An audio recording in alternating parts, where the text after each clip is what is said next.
du kimbongisme. Aujourd'hui, mardi 1er octobre 2024, nous sommes bel et bien à la colline sainte de la Nouvelle-Jérusalem, Nkamba. Aujourd'hui, comme chaque matin, nous venons de commencer notre journée par ces programmes du culte matinal. Culte présidé par le conseiller direct du chef spirituel en charge de l'économie et du développement, Papa Mpumambanza Sunganzila, Papa André Mbenza Kiangani. La seconde partie du culte qui se déroule devant la résidence du chef spirituel et représentant légal de l'église kimbongiste, sa divinité Papa Simon Kimbango Kiangani, va justement avoir lieu au moment où tous les fidèles qui étaient au temple quittent ces derniers pour se rendre justement devant cette résidence où le mouvement social de la surveillance MSS en sigle et la fanfare kimbongiste va rendre les honneurs dus au rang du conseiller direct du chef spirituel. Et certainement, comme toujours, nous allons suivre les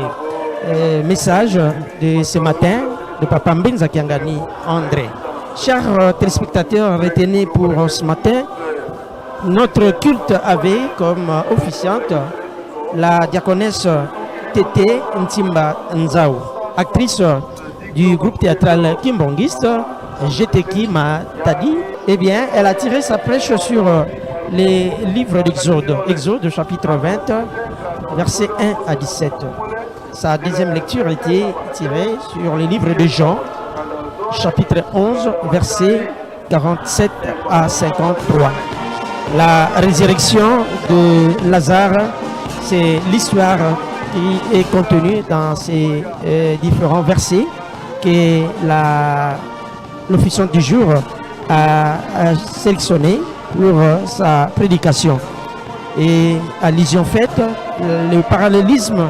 avec ce que notre Seigneur Jésus-Christ avait fait, avait opéré comme miracle en ressuscitant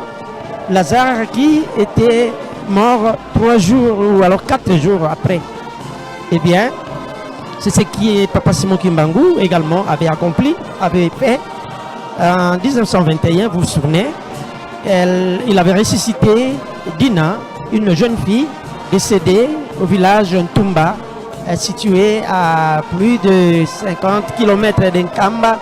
Mais voilà, cette fille décédée 3 jours passés, conduit dans Nkamba, cette jeune fille a été ressuscitée par Papa Simon Kimbangu. Elle s'appelait Dina. Voilà, et c'est ce miracle qui avait suscité encore une fois de plus la colère à l'époque de Jésus-Christ des pharisiens ou alors des grands sacrificateurs. Et ce fut le cas avec Papa Simon Kimbangu qui, après cette d'avoir plusieurs miracles qu'il avait opérés, et bien avec cette résurrection de maman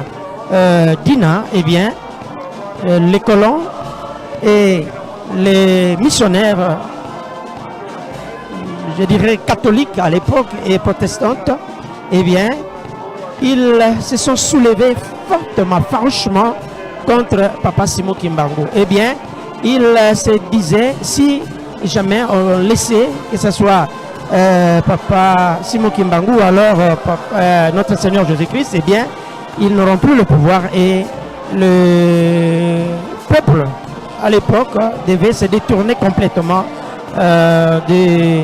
leur pouvoir pour se donner à Jésus-Christ ou alors à son envoyé Papa Simon Kimbangu. C'est ce qui a fait qu'il puisse être arrêté, notre Seigneur Jésus-Christ, tout comme son envoyé Papa Simon Kimbangu fut arrêté, jugé et condamné à mort. Jésus-Christ est mort sur la croix. Papa Simon Kimbangu est resté toute sa vie en prison. Une condamnation à mort ou alors commuée à une peine de mort, c'est-à-dire à une prison à vie, c'est-à-dire à perpétuité. Voilà, c'est toute l'histoire que nous connaissons aujourd'hui, une histoire vraie, avec des témoins vivants qui ont vécu le fait, notamment avec Papa Simon Kimbangu. Eh bien, nous avons connu des témoins vivants kimbanguistes par la suite, mais aussi de non-kimbanguistes qui avaient témoigné, à l'instar de Sakwabango, qui était parmi des soldats chargés pour la sécurité de Papa Simon Kimbangu à la prison de Kasombo. Là, nous sommes à Lubumbashi, dans la province du Katanga. Voilà, chers fidèles téléspectateurs et auditeurs de la radio-télévision Kimbanguiste, c'est ce que nous ne cesserons en tout cas de témoigner, car c'est grâce à notre Seigneur Jésus-Christ, grâce à Papa Simon Kimbangu, que nous sommes aujourd'hui ce que nous sommes. Et je pense que comme ceux qui ont suivi Jésus-Christ ont été condamnés, sacrifiés, persécutés, et c'est pareil avec nous autres qui suivons aujourd'hui Papa Simon Kimbangu. Nous recevons des persécutions de plusieurs sortes, suivant les honneurs de Papa Poumambandi.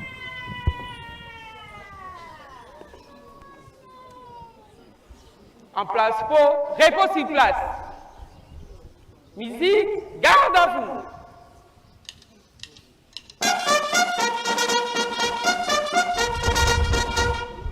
En place, pause. Gardez-vous. Pour les salles, salut.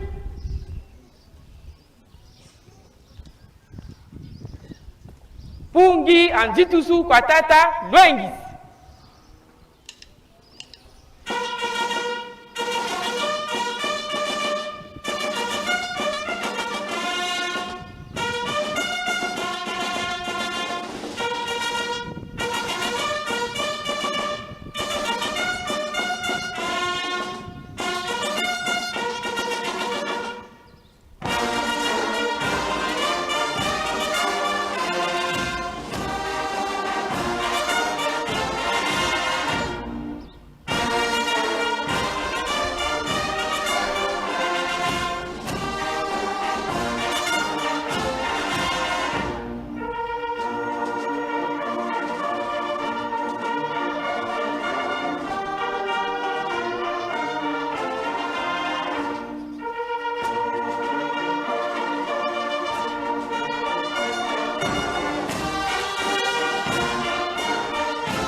Mais fixe.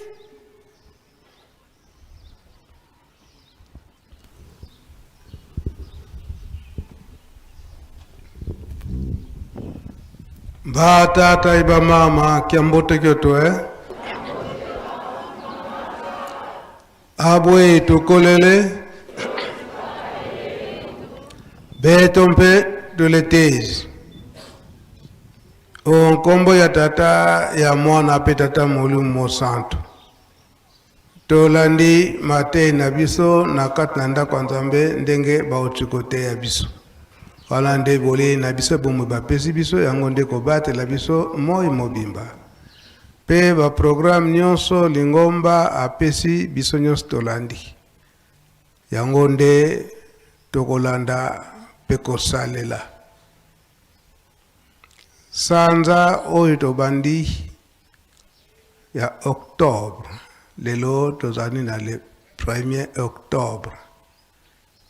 oyo ezali te biso bana ya tata Simon Kimbangu ezali sanza ya makanisi le 3 octobre jugement ya papa Simon Kimbangu na 1921 kuna na Mbanza Ngungu pe le 4 octobre yango nde balingaki kopendre ye na ekulusu ndenge basalaki na kolo Yesu soki totali na 1951 badate wana le 3 octobre pe le 4 octobre yango papa Simon Kimbangu alongaki asalaki 30 ans ndenge bayokanaka na kolo Yesu e na ye moko ndenge bayokanaka na kolo Yesu na 51 wana na le 4 octobre abimaki na prison esika ye azalaki interné kuna na Lubumbashi abimi alobi boloko na ye esili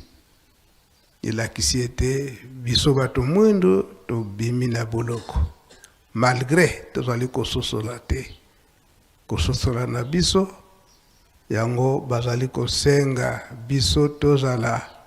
makasi na mabondeli na mikolo nyonso wana méditation makasi na mabondeli biso moko tozala baproblème na biso oyo ekosilaka te na kati na mabondeli tata nzambe akoyokela biso mawa pasi nyonso wana ekosila ezala na misala ezala na vie sociale ezala mai nyonso mazali koleka na kati na mokili mpasi koyokana ezali te manso wana na mabondeli nde pasi nyonso wana ekosila yango bazali kotinda biso bandimi tobengami bana tata Simon Kimbangu surtout biso poso yindu tozala makasi na mabondeli ndenge tata Simon Kimbangu abimana le 4 octobre 1951 na prison libela azongelaki lisusu te biso toza kokangama kaka na masumu mpe pasi eza kokontinue yango tozala makasi na mabondeli tozala pe ya kotindama na mayeba tata batikelaki biso makambo misato bolingo mibeko pe misala lelo toza na botongi Yerusalemi toza na kati na memorial tomipesa na misala wana po ete tokoka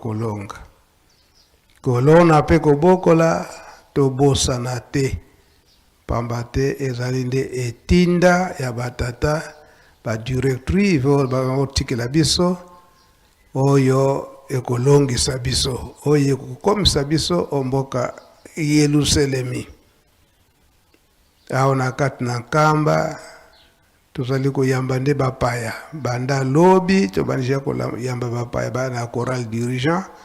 oyo bazoya na milulu na bango ya le 3 octobre to na milulu na biso oyo ya le 3 octobre yango tozala ya kobongama koyamba bandeko bisika ya kolala toyebeke tozali nanu na mpasi me esengeli tobongisa na bandako na biso na tango wana na 1960 bozongi ya nzoto papa Simon Kimbangu bato ebele kolala na kati na nkamba na libanda ndenge toyokelaki tata mokonzi ya bule alobaka mokolo na yenga malgré bato ebele kasi okweisi eloko ndenge okweisili yango ti okozongela yango oya kokuta yango kaka wana esika okwesilaki yango kondima ezalaki na biso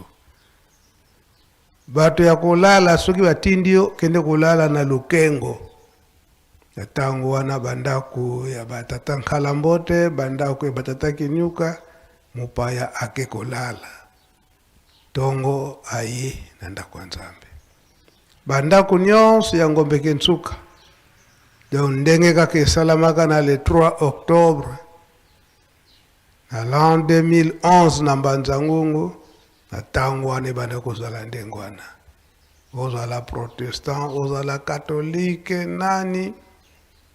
bofongoli bandako biso kutu na tango wana ti tolala na se ya ndako ya bapigeon kuna na ndako na Ngombe Kentsuka wana nini kotikela bapaya place ya esika wana tozala bandimi tosala makambo nyonso wana tozala bana ya botosi toyamba bapaya ndenge esengeli mupaya pe soki ayeli yo na ndako na tango wana mupaya oyo bwa eloko ya kolia aye nango apesi epai ya kolo ndako ye moko kolo ndako akogere soki pe esili yo mupaya azwi oyo aye ya ndako apesi donc bolingo nde ezalelaki ndenge wana bolingo ndenge wana ezonga yango tata molimo centre aza kosenga biso papa Simon Kimbangu Nkiangani bolingo wana nde ekoka kozonga yango tozala na préparation makasi ya koyamba bandeko na biso banda lobi babandaki koya kino na milulu na biso ya le 12 octobre awa na kati na Yelusalemi bana bakan tobongisa bandako na biso pe mboka pe ezala petwa matiti ezala te tozala bana na botosi ndenge baza kokumisa biso tozalela bele ondengo wana po bapaya ntango bazali koya bazali koloba ete malgré population mais tozali kotosa ya kolokota badeshe oyo ezali ete yo moko osaleli otikali kolokota yango okoki kotia na poubelle esika bakobwaka bamatiti malamu tolanda mibeko nyonso wana po ete tata molimo santo na nzoto papa Simon Kimbangu akoka kobikisa biso oyo sango tozali koyoka ya ebembe oyo ezali na lukengo solo euti na Kampala kasi ye azali mwana ya kinzungilila mboka na ye mpanga awa kuna na wacha bakenda kaka na tina na musala afanda kipe mingi na Luanda po tata na ye musicien ndenge baza koyebisa biso oyo tobandaki kobenga kuna na Luanda bakendaki bautaka awa na RDC bakendaki koluka kuna na Angola papa Nico oyo ya Luanda faki Luanda baibi malamu mboka na bango nde awa na mpanga kuna nde bakendeka koluka yango nde nzoto ya mwana wana papa Salomo ezongi awa na Nkamba dokola Nkamba mpanga ezakaka Nkamba yango bapreferaki na ndenge azalaki pe acteur munene na kati na jeteki bana mingi pe matadi bayebiye yango nde nzoto na ye eye awa donc moi précision toninga kopesa yango wana mingi tozokanisa peut-être ke aza mutu ya Uganda aye kokundama awa nde azali nde mutu ya awa kuna nde bakendaki kaka na musala na wacha tongo nyonso pe tokozalaka na ntinsani batata na bamama ezali mpona bosombi mazout pe mwa sukali malgré tokoti na mois d'octobre mais mwa malili eza kaka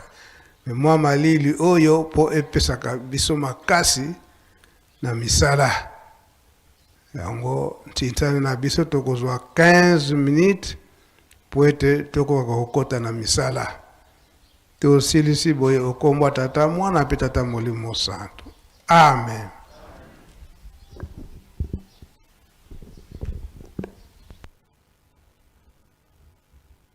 Pour les salis, salut.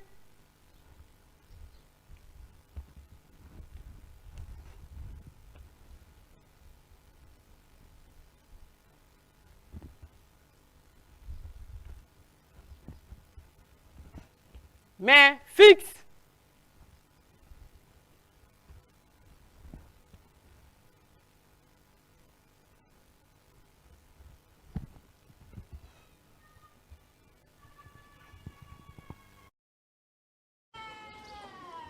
Voilà.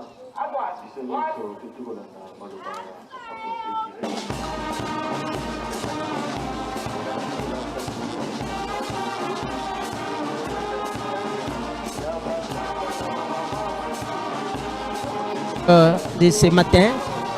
mardi 1er octobre 2024, ici en Kama Nouvelle, Jérusalem. Allusion faite au comportement de fidèles des années passées, antérieures, où il y a eu des signes d'amour entre les fidèles qui venaient à l'époque pour assister